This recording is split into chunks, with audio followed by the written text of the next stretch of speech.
ligo, sir. Wala pa naman akong babayad sir, wala pa akong kinita. Wait.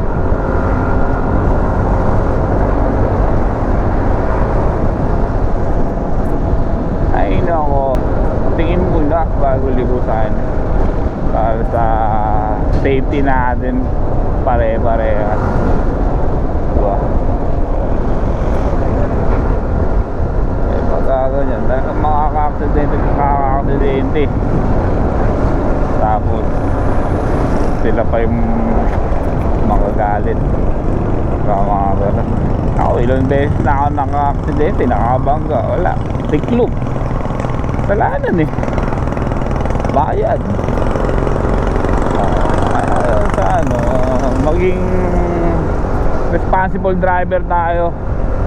Although bakbakero tayo,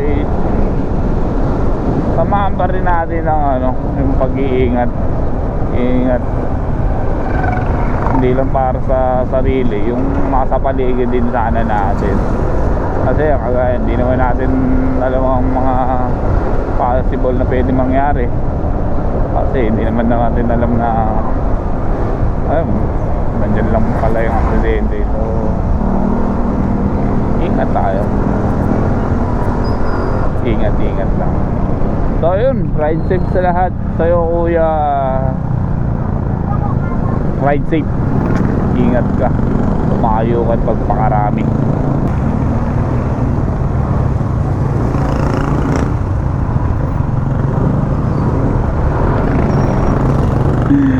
May nakakabote na naman dito mga tol.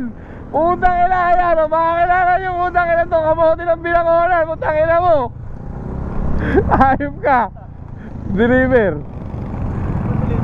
Putang yan, makakilala yung putang ina nga, kabote ng Binangonan yan. Ayop ka.